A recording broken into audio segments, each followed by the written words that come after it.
Welcome, welcome, welcome. Um, I'm so excited because Victoria and I get to do another podcast together. And just before she speaks, I just want to say that this is my 100th podcast episode on Fly to Freedom, which feels like, I don't know, amazing, epic, and quite surreal all at the same time. So, yeah, I'm so proud to have reached 100 episodes. Me too. I mean, hi everybody. Of course, hi. Yeah, 100 episodes ago, what was your first episode? Can you remember? I think it was a bit about my story, but I was absolutely shitting myself. I was so scared. And I think it was only like about 10 minutes long. And I was like, my voice was shaking, my whole body was shaking. I was so scared of doing it. And here I am 100 episodes later, not at all scared and just so excited to be doing this episode with you because it couldn't have been with Amazing. anyone else, could it, really? No, not at all. And I remember the very first time you were like, holy shit, a podcast. I want to, but I'm scared. And then you were like, you said something like, well, let's be honest, I'm paraphrasing here. I've just recovered from anorexia and I was scared all the way through that. So fuck it, basically. I may as well just Yes. do it. Recovery's completely changed my outlook on being scared. Yeah. Now, and I remember you saying this to me actually, that it's quite exciting when you get scared of things. And I just thought, oh, bollocks, I don't believe that. That's never going to happen. And it is. You were absolutely right, as always. It Not is always, exciting. not always. I'm not always right, but most of the time, I'll take that. But it is exciting because it's like, oh, what new things am I going to get to discover about myself? In what way am I going to learn and grow? Exactly. So you actually start to like the discomfort. I don't know if I'd go as far as like, oh, let me just plug you in. Let me just plug you in. But you start to get excited about the growth, like you said, the growth that can and will come from fear and discomfort, because there's always another side when you've worked through it, and that's more freedom and more confidence. Yeah. And it's just really exciting to keep learning more and more about yourself and I've got a question. uncovering things that have held you back. Sorry, what's the question? Absolutely. I interrupted you a little bit. Apologies. I think there's a tiny, tiny delay, and as usual, I'm jumping in, and it made it look even worse. Um, my question for you is: what have you learned about yourself recently, if anything, that you want to share with us and me? Oh, um, massively with exercise, actually. In the gym, when I go to the gym, I have learnt that I don't want to push myself until I feel like I'm going to die.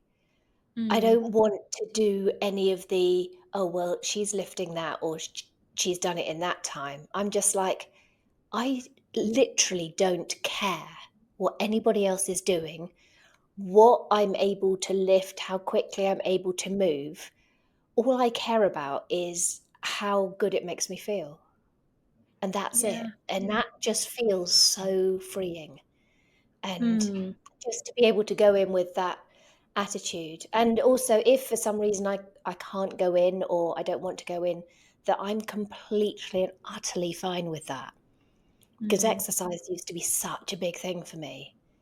And Yeah. just to really notice how differently I feel about it and how when somebody said, "Oh, don't you want to push yourself harder?" And they said that to me last week, and I was like, "No, actually, I Wow. don't. This feels really nice, and I'm really Yeah. happy with it."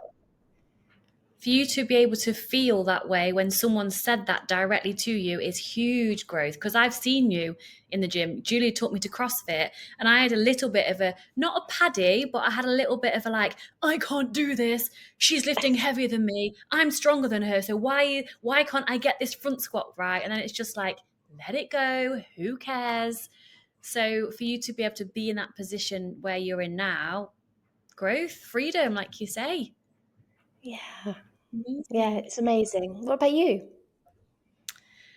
So around motherhood, and I Wow. noticed that I was still trying to control, like, and I've shared this with you on our voice notes, and I've let this go. This was weeks ago now. But what I've learned about myself recently, that I was still trying to control when she sleeps, when she doesn't sleep, when she drinks, when she doesn't drink, to try and fit a schedule of a day that works for us as a family.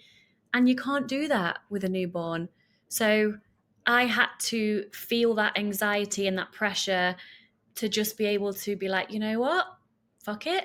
I can't do this, and just let it go and surrender. So I guess I've learned another layer of surrender that has been gifted to me since being a mother, that wouldn't have been gifted to me if I hadn't had a baby that you can't control in any way. Oh, I love that. Just learning to be okay with what is. Exactly. And having someone who you love so much, and you've been through this, of course, that their needs are the most important thing.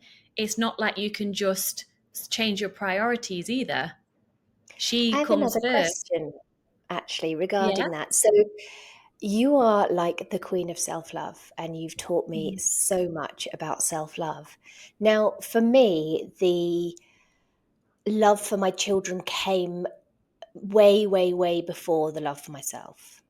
Mm. So putting my children first was exactly what I thought was expected of me, and that's what Yeah. I did. And I had no love for myself. But how has it felt for someone that's learnt to put themselves first, learnt Mm. how to truly love themselves, to now be a mum with somebody that is entirely dependent on you, and the mothering instinct demands that you put her first?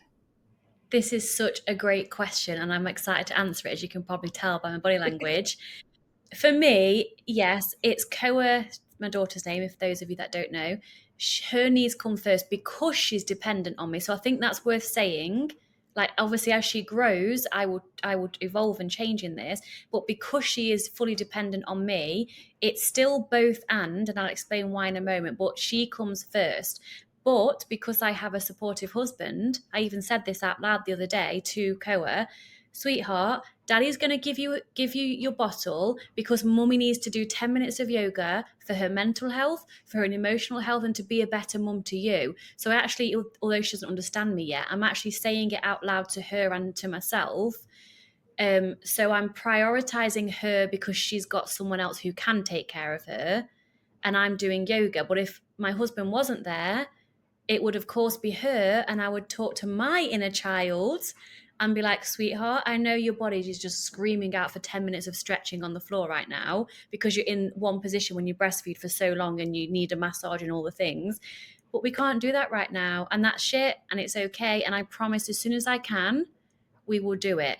So it's making promises to myself and sticking to them and making it work somehow, asking Wouter to help with Koa, and being kind to myself internally, even if I can't physically do the things I want to do for myself. So it's all about internal dialogue and love that way, other than probably actions at the moment, if that made any sense, all of that. It makes so much sense, and it's really beautiful because you're still nurturing and loving you, even Mm, though you can't necessarily do all the things that you would have done. yeah. You're giving yourself love and compassion for that. You're not just saying, well, no, she comes first now, so you have to not Mm-mm. feature. You're still No, giving my yourself. needs are important. My needs are very important, and I share that with Koa. She comes first, she knows that, but my needs are very important, and she will also see that as she grows up. Okay, yes, great question. Oh, Right, let's get our love that. questions up. Right. Just to say, we were doing this as a triple podcast with Danielle Van Kay, but unfortunately, she's not very well. So we've just Mm. had to do it just the two of us. Um, but it's still going to be epic, and it's still going to be fun. And yeah, It always so is. It always is with us. So I've got, shall we try it like I say you a question and then I won't add anything to it unless I'm itching to, and you vice versa. Otherwise, we will need longer than what we have. And I'll share with the listeners. My husband has said to me, I know you're seeing Julia right now, so I need you to be back in an hour, no longer. I'm like, oh, What, okay. what is he saying about us that we could talk forever? Can't believe a word of it. And he was saying today, like he loves that me and you are so close because our values are aligned. And he said all these nice things about you. So I hope your ears were burning earlier today, by the way. Oh, bless him. He's so cute. He is a sweetheart. All right. Shall I go first? Shall I give you one? Absolutely. Okay. Kurt says, is it very good in recovery to eat as many, I'm going to put the word junk in quotes because of what I feel about that word. Is it very good in recovery to eat as many junk food, cakes, chips as you want, even if these foods are not known to be filling? Which is an interesting question at the end, the That's a word really used. interesting question, yeah. Hmm. Um, all foods are fine. All foods are absolutely fine. I personally believe if you're in recovery from anorexia or another restrictive eating disorder, that the more processed foods you eat, the easier it is for your body to digest them because part of the work's already been done. So it's kinder Mm. to your body rather than eating like the vegetables and the whole grains and all that. It takes a lot of work for your body to digest that. Um, Yeah. the filling point is really interesting. So if you're eating those things and you're finding it's not filling, but you still want to eat those things, perhaps you could have them and have some more nutrient dense things that are filling, like nuts and cheeses and things that do fill you up, and just have both and rather than Mm. either or. What do you think? I agree completely. And I would say, looking at the question again, I'm interested why she's saying filling. Are you trying to fill yourself up in order to not eat more? Or are you genuinely wanting to fill yourself up because you want to fill yourself up from a positive place? So I've like Ah, asked yeah, that just be person, positive. yeah, I would ask the person the question. I would assume it's coming from a positive place. I'm not sure. Let us know, Kurt. But all foods fit. And basically, yes, it's okay to eat all the crisp chips, cakes you want until you don't want to eat them anymore, because that will come eventually if you allow it. Yeah. Okay, I'm going to do one that's not a question, but I think it deserves mention and then a question. So, Hex Lady says, "Oh my God, I don't have a question yet, but I'm so excited for this." So, thank you. Oh, we are too. And Kim has asked for a real raw day in your early recovery. Oh, okay. I'm going to give two examples. One, because I say recovered. I was in anorexia recovery. And then because I didn't fully recover mentally, I then spiraled into bulimia. And then I was in recovery from an eating disorder. So I'll briefly give two examples. So in anorexia recovery, I was having to eat every 2 hours when I was physically awake. So that was, I didn't want to.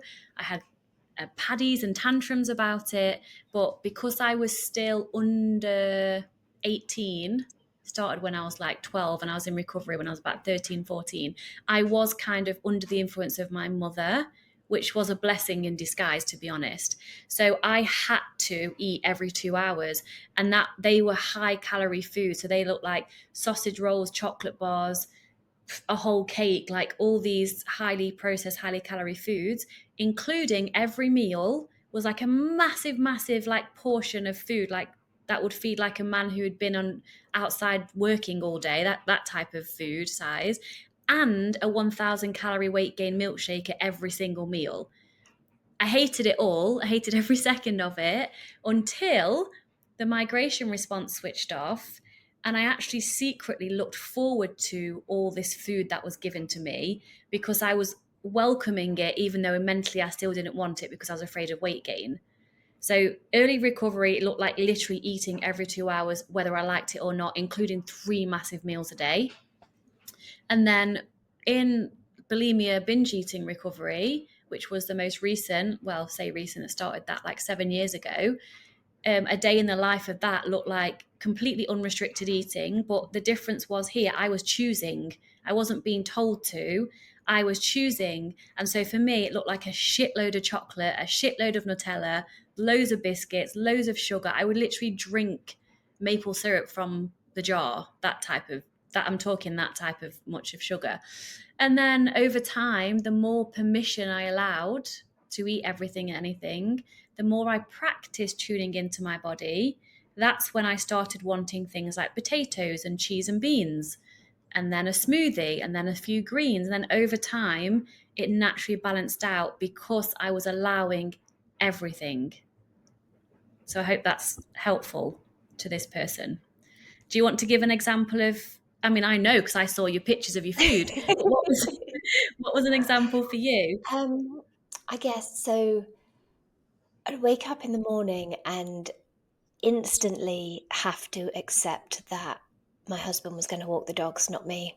And every morning to begin with, that it just felt like a stab in the heart. And I just used to have to sit there and watch him go and Mm, know that I really wanted to, because actually it's still one of my favorite parts of the day is walking the dogs in the morning, not for any food burning kind of reasons, just because I love it.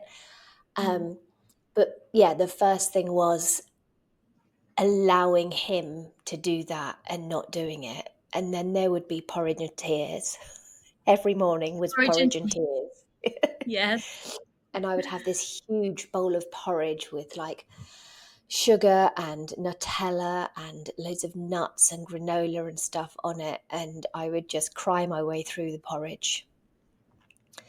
And I was absolutely exhausted.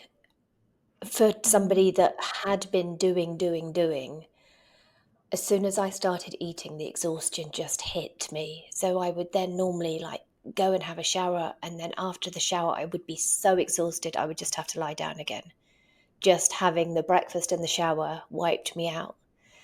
mm. And I would spend most of my day on the sofa trying to do something like reading recovery books, listening to podcasts, watching YouTube things to keep focusing on recovery.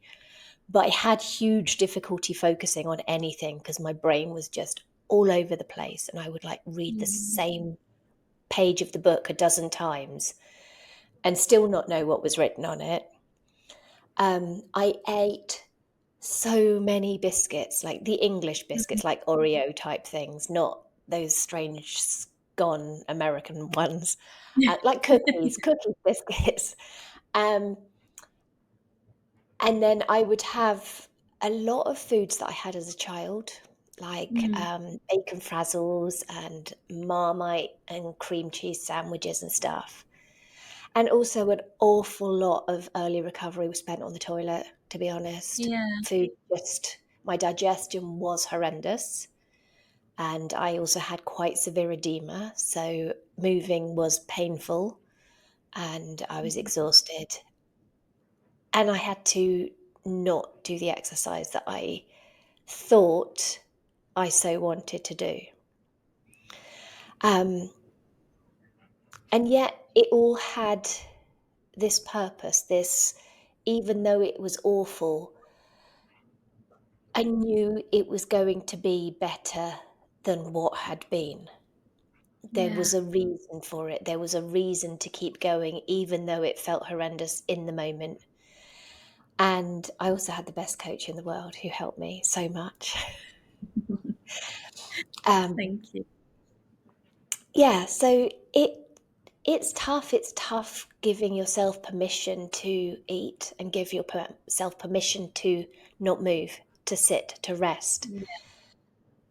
And when you do that, I think your body actually helps you. Like, for me, Yeah. the exhaustion, the edema, they literally made moving almost impossible. Yeah. Um, so when you allow your body to do so, she will step up and help you. Mm.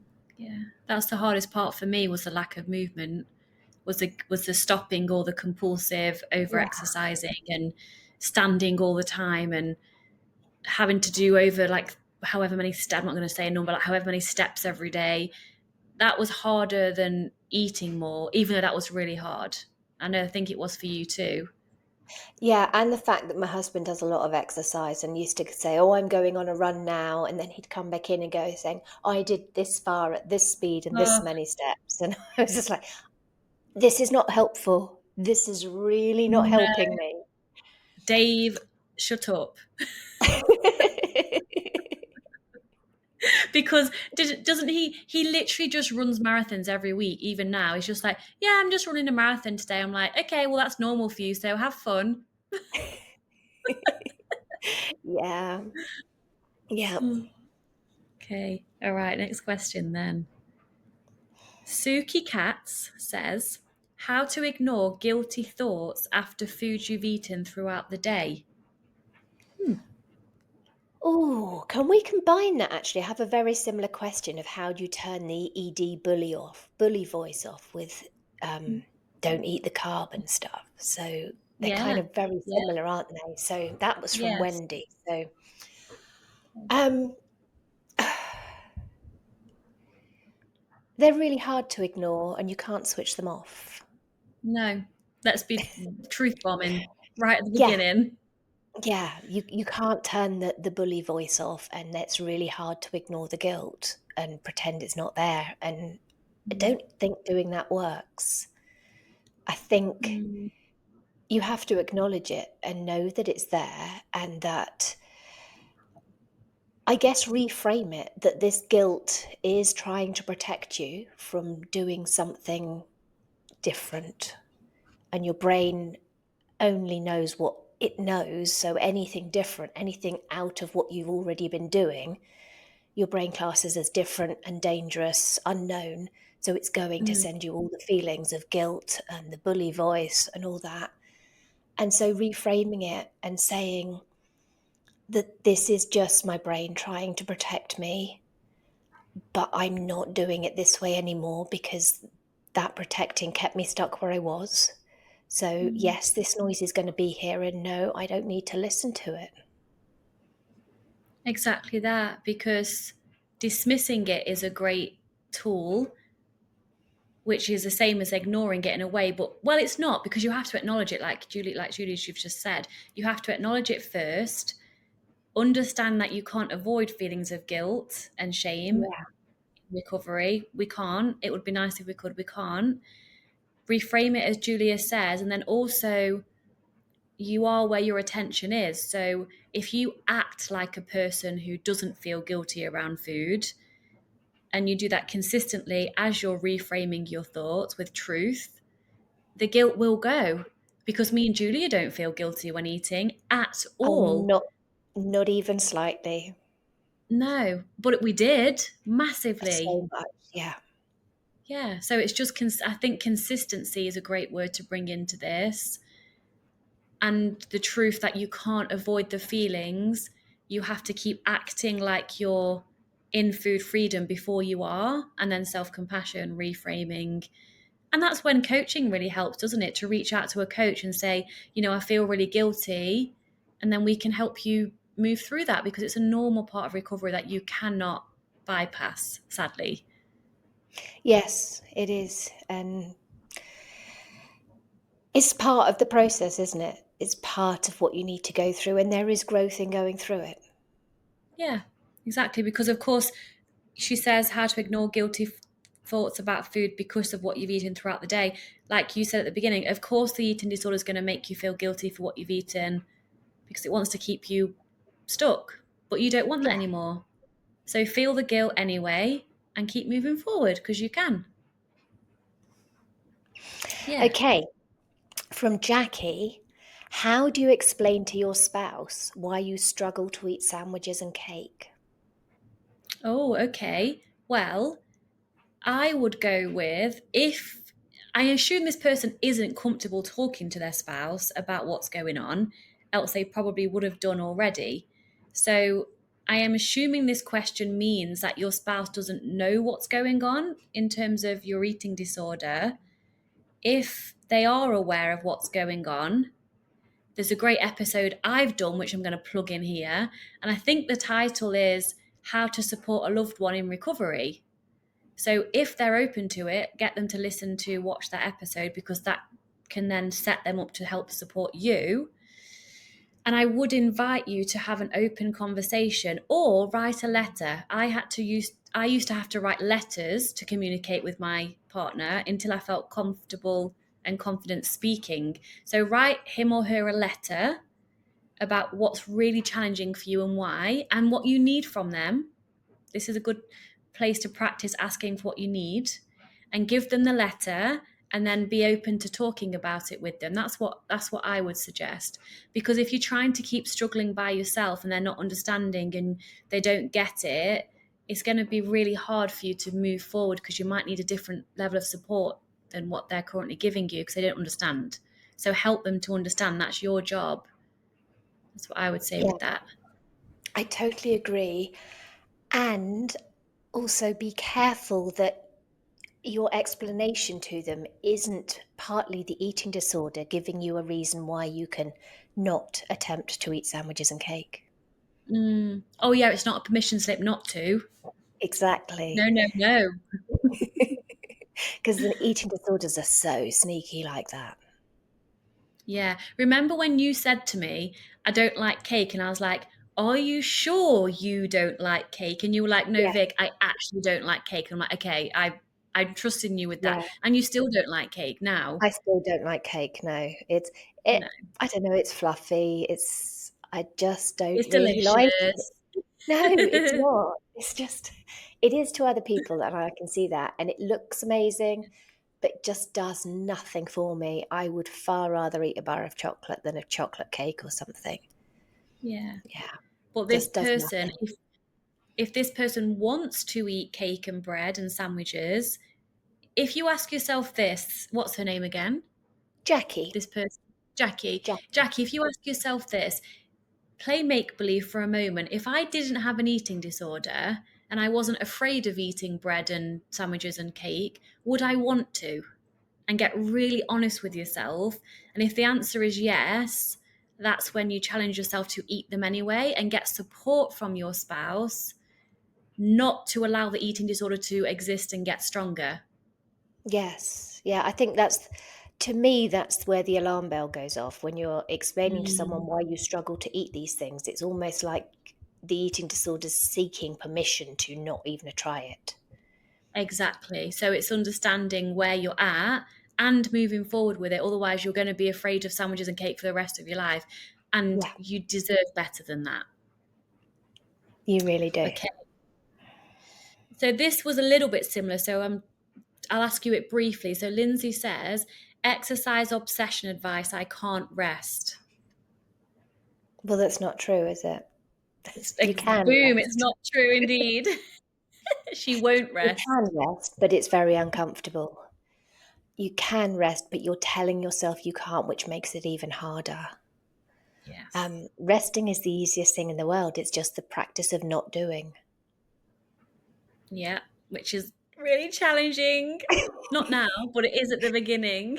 Yes, it is. And it's a practice, and you're going to feel really uncomfortable. And to be quite honest, you just have to go through that feeling really uncomfortable and telling yourself that all you're doing is resting. And it doesn't mean you're lazy. It doesn't mean you're unproductive. It's actually the most productive and helpful thing you can do right now. Yeah. And that with practice, it gets easier. Yeah. And that the moving is not helpful to you at the moment. No. So swap I can't with I won't, and then see what's opened up to you when you say I can't rest to I'm choosing not to rest. And Yeah. then that brings responsibility and choice into it, doesn't it? Yes. And then try saying, I will rest and see what actually setting an intention Mm. does. Because as Yeah. soon as And you say, then, I can't to anything, you're building a wall and making it 10 times harder than it needs to be. exactly. And then see what happens when you do rest and allow yourself to enjoy it as much as possible. Yeah. Yeah. Cool. But I totally do know where you're coming from. I know I said it's the easiest thing in the world because it's the practice of not doing. Mm. And let me rephrase that actually to it's the simplest thing in the world, but it isn't actually easy. And No. I remember wanting to crawl out of my own skin. Yes, me too. It can be so overwhelming to sit and do nothing when your whole body is screaming at you to do, and you will relieve anxiety if you do. But it's Yes. it's it's swapping, it's trading what you want now for what you want most, and I you can think be to begin uncomfortable. with, yeah, to begin with, I needed something to, or I felt I needed something to focus my mind on if my body Yeah. wasn't moving.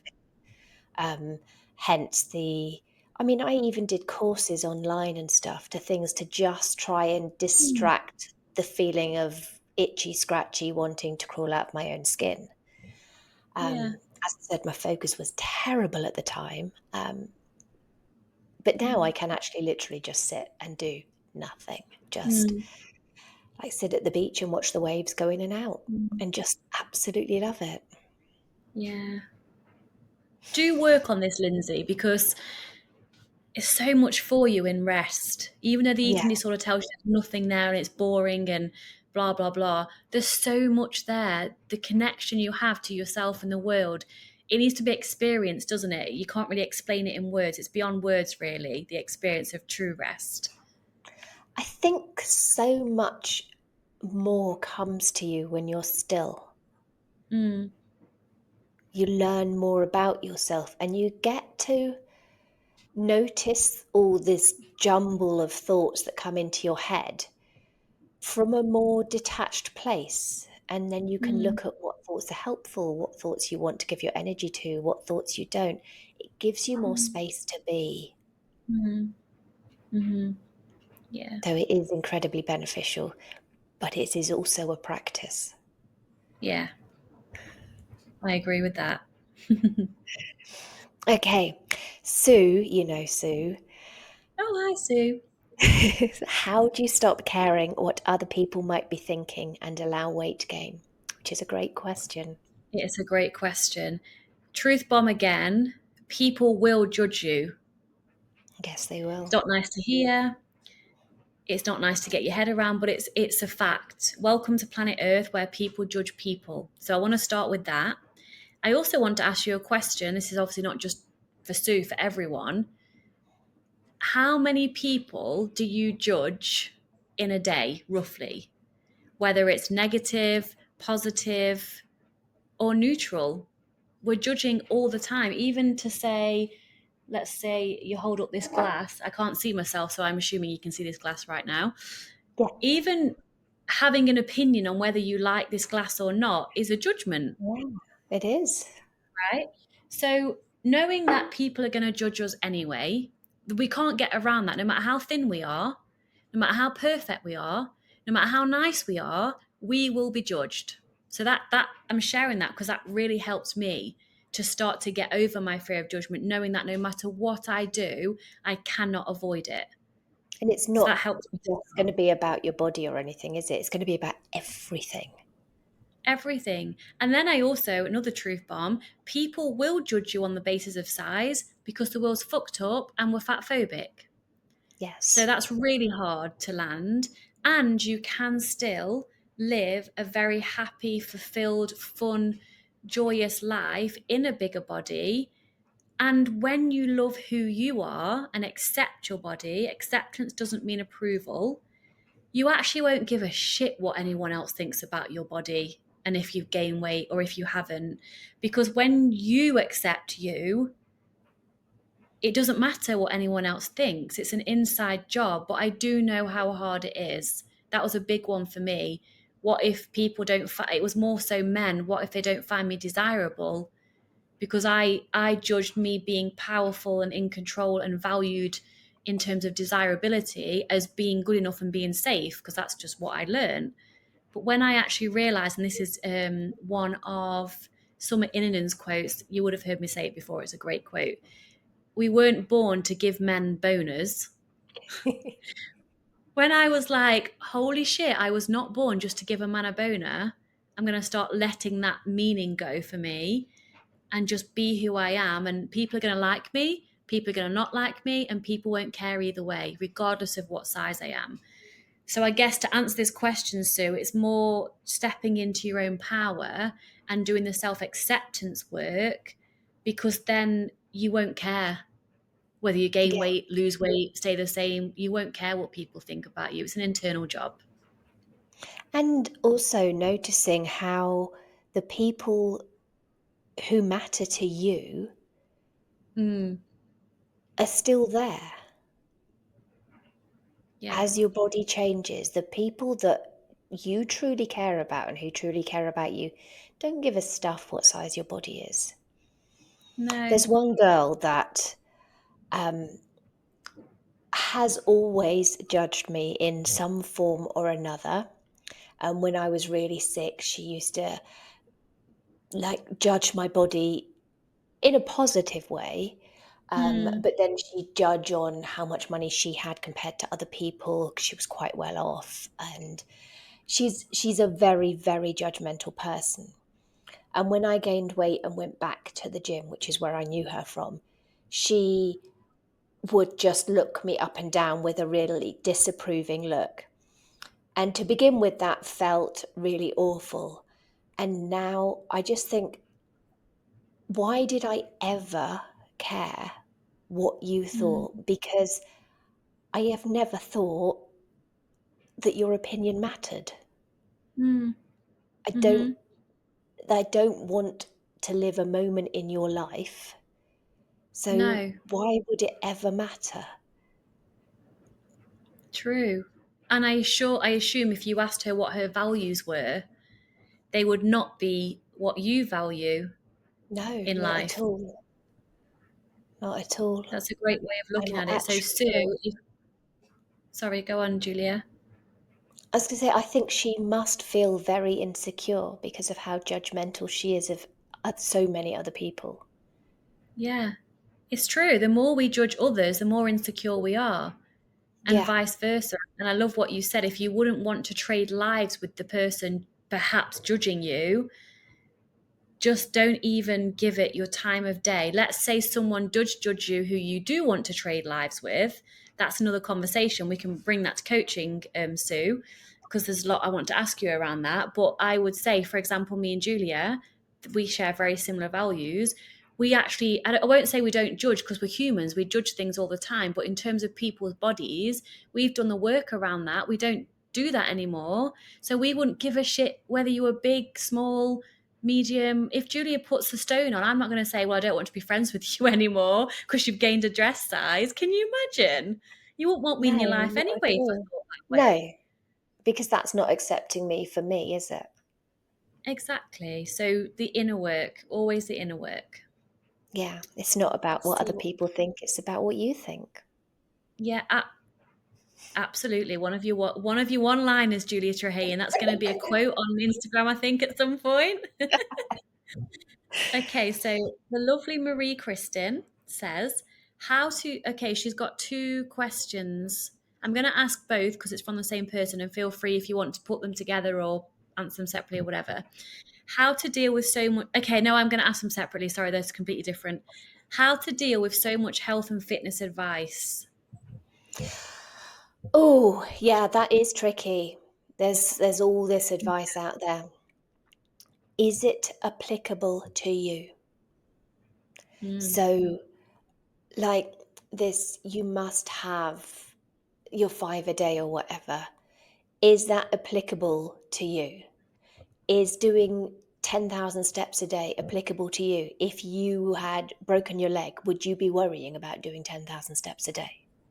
mm, These are rough guidelines that make money for big industries, and they're just so generalized and they're not individual guidelines. mm. So No, if you are healing from an eating disorder, your needs are very, very different. she So is. yeah, so it's really asking what is applicable to you. What is healthy for, well, what was healthy for me when I was in recovery was to do as few steps as possible, as little movement as possible, and eat as much fats and sugars and processed food as possible, which goes Yeah. against all the diet culture, fitness culture things. But for me at that time, for my health, that was the most helpful thing. So Yeah. it's cutting through the generalization and knowing what is actually helpful for you, for where you are on your journey. Absolutely love that. Great way of answering that question, Julia. And I'll just add one thing, that's all. Focus on one or two people who really align with you with what they're sharing, because you read one thing and then someone counteracts the other thing, and they've got both got scientific evidence to back each one up, and they both contradict each other, and it's like, what the fuck am I supposed to believe or trust? Follow your intuition and pick a few people in different areas of life and only follow what they've got to say. So if it's me and Julie, which I know it is for this person, and I'm grateful for that, follow what we Thank have you. to say. If it's not us, that's also fine, but then focus on one other person and follow what they have to say. Otherwise, you're jumping around all over the place and you're contradicting yourself, and then you're left not knowing what the hell you're doing. So obviously self trust is the ultimate goal, but like Julie Yeah, said, meet yourself where you're at now and be honest with what you really need. And it's not health and fitness advice, it's recovery advice. yeah. And I guess the people that you follow need to be living the kind of life you'd like to live. Mm, yes, great add on there. That's true. If someone's doing fitness modeling and bikini competitions, would you, if you got really honest with yourself and your values, would you really want to be living their lifestyle and be inside their head? I wouldn't. No, a million times no. No. Or would you want true freedom and self love, regardless of what your body looked like, and pursuing health in a neutral, positive, self loving way, which is what you can do, but only when you've recovered from an eating disorder. You can't pursue health in recovery because it doesn't work. No, You can't no. do it. Like I've mentioned the gym and stuff today, but I took an entire year off. Exactly. But look at you now. You walk the dogs every morning and in the afternoon. You go to CrossFit. You're doing all the things again, but you've healed the obsession and the Yes, and disorder I'm around it. also I'm not doing them 7 days a week and like 8 hours a day. No, It's exactly. all So you can balanced bring them now. back. Yeah, It just yeah, takes time, and you've got to go all in recovery first. yeah. Yeah. And I'm going to ask you another question from Marie, if that's okay, because Okay, I kind of, yes. which might be similar actually. How to deal after many years every day having 200 grams of sugar and a lot of protein, still underweight and afraid of gaining. So basically, said in a different way, she's still eating a lot of protein and a lot of sugar, but she's still underweight and she's still afraid of gaining weight. Yeah, do what we want with that question. Okay, are you honoring all your hunger? Are you Mm, still thinking about food even if you're not physically hungry? Are you still feeling a compulsive need to move, or are you still feeling restless? If you are feeling any of those things, it's likely that you are still not honoring all your hunger and you're still not eating enough. And it mm, doesn't matter how many grams of sugar or how much protein, your body knows what she needs. And yeah. you're not going to get to a place of peace unless you allow her to have what she needs. So even though it might seem like a lot compared to what you used to have, it's probably not enough yet. Yeah. And that And I'm fear curious of why she going away, knows. Sorry, Julia. There's a tiny delay and I jumped in. Go ahead. Go ahead. that fear of gaining weight, you can work on that. Part of that might still be part of the eating disorder because that fear is so deep. Mm, And you can reframe it and you can work on it and you can get past it. And again, can. that's where coaching comes in really handy. The fear of weight gain, you need to be coached through that, in my opinion. And I Yeah. was going to say, as I interrupted, I'm curious why she knows it's 200 grams. That's like a very precise Hmm. measurement, isn't it, of sugar? So the fact that you already know that it's that much just shows both of us that You're there's still trying to counting. control. Yeah. So let it go and just follow your mental and physical hunger, and then work on your fear of weight gain with a trusted expert if you're able to. Yeah. I have got one more question.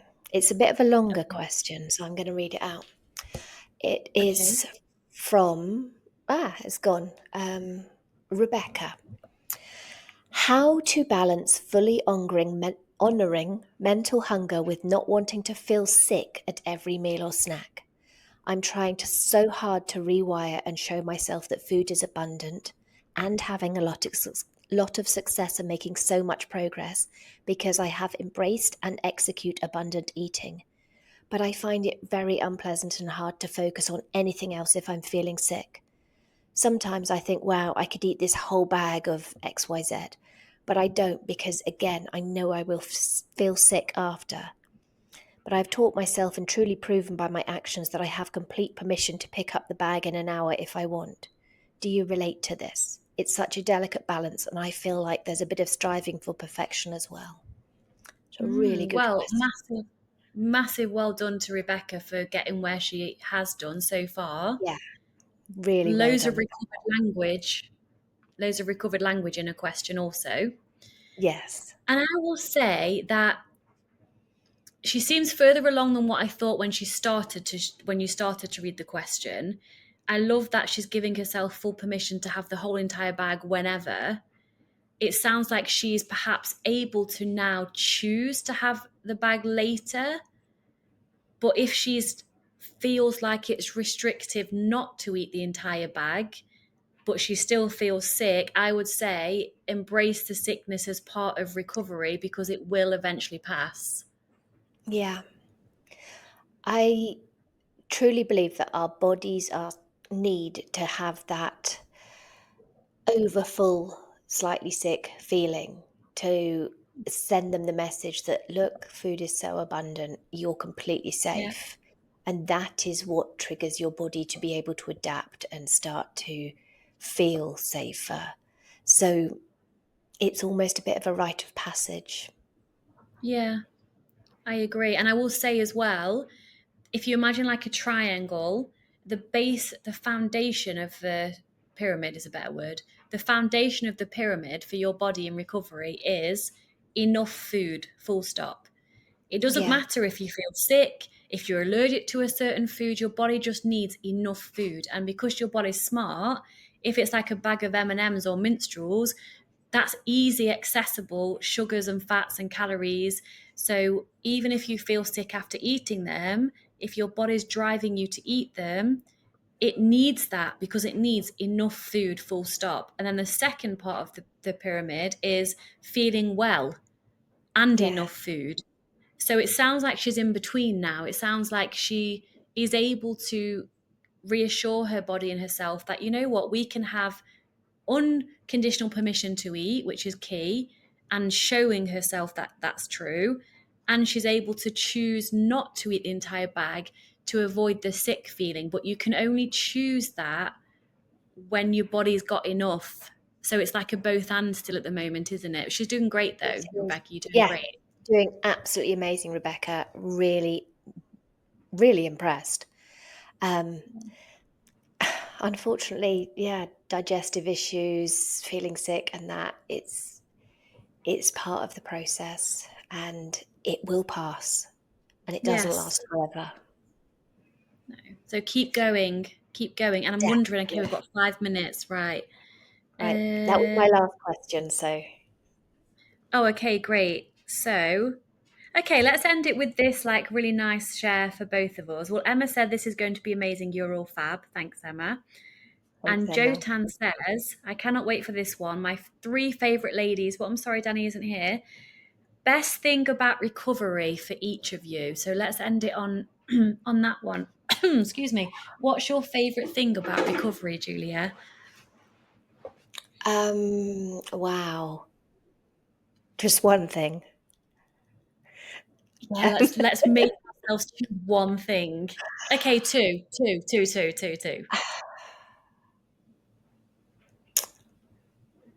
Oh my goodness. Okay. Fully accepting myself Mm, mm, and allowing myself to receive love from myself and mm. others. I love that. My number one is the same as yours, fully accepting myself in all ways, with my body, with my flaws, with my personality, just true unconditional acceptance, which covers eating what I want, covers everything. And you know what the second one is? But this is in no particular order. What? Meeting you. And I feel like I'm going to cry or something, because if I hadn't recovered, I wouldn't have recovered. I wouldn't have become a coach. As if I'm crying right now. I wouldn't have become a coach, and then I wouldn't have met you. And if you wouldn't have recovered, you wouldn't have come to me for support, and then we wouldn't have this incredible friendship that we have through recovery. So I'm so glad that both of us were so sick Yeah, to be able to meet each other, and you're so special to me. And to have friends like you in my life, it's like it's everything. It's honestly, that's what life's all about, not what size clothes you wear and what is you've that eaten or what you've not eaten. you were the Yeah. first person who I felt unconditionally accepted by. The first Mm. person that I could just be me and it was easy. And I'm just so grateful every day. What a beautiful question to end on. It really So is. thank you for allowing us to share that. But I hope this shows that recovery can bring so much into your life, not just freedom around food, not I say not just self-acceptance, that's everything, but it brings things into your life like people, opportunities, new businesses. Like it's so much more than just recovering from an eating disorder. And if you don't allow yourself that permission to recover from an eating disorder, you could be missing out on all of this. Yeah. You get to truly step into your power and be the highest version of you. Yeah. And then whatever life brings to you from that place, it's indescribable. So thanks for the question, and thanks for and oh yes, we've nailed it in an hour. I think We maybe have. three questions I didn't answer, but I think they kind of got answered in other questions as well. So we are going Yeah. to be doing more of these, aren't we? We are. We are very definitely. The next one is going to be with Julia on tour because I'm going to Oh be yes, because you're traveling. traveling. Yay. Yeah, so that's That's going to be maybe very next cool. time. Let us know, everyone who's listening, if you want us to have like a theme. Let's say body image or weight gain or digestive issues, or if you want us to have a theme to Yeah. chat about, or you prefer the Q&As, and we can obviously do both, but maybe we could try having a theme and then putting a Q&A box around a specific theme. Yeah, that might work actually, because I think there's some really interesting things, especially like around friendships and relationships and that sort Hmm. of thing that isn't covered particularly often, particularly Yeah. not things like sexual relationships and stuff like that, which is a big deal in recovery and a lot of hurdles Mhm. to cover. And I mean, we'll talk about anything, won't we? We will. That was actually huge for me, the whole Yeah, sex thing. So, yeah, let us know, feedback to us, because we both talk every day anyway. So let us know, one of us, both of us, whatever. And the more, I don't know what word I'm looking for, the more we get, the more suggestions we get, we'll follow your yeah, suggestions. So let us know. definitely. Ah, Yay. love doing episodes with you, Petal. Me too. Love you so much. And thank you to our listeners as well for making it Yes, all thank you possible. so much. And for being here on my 100th episode. Yay! Celebrations. Thank Thanks, lovely.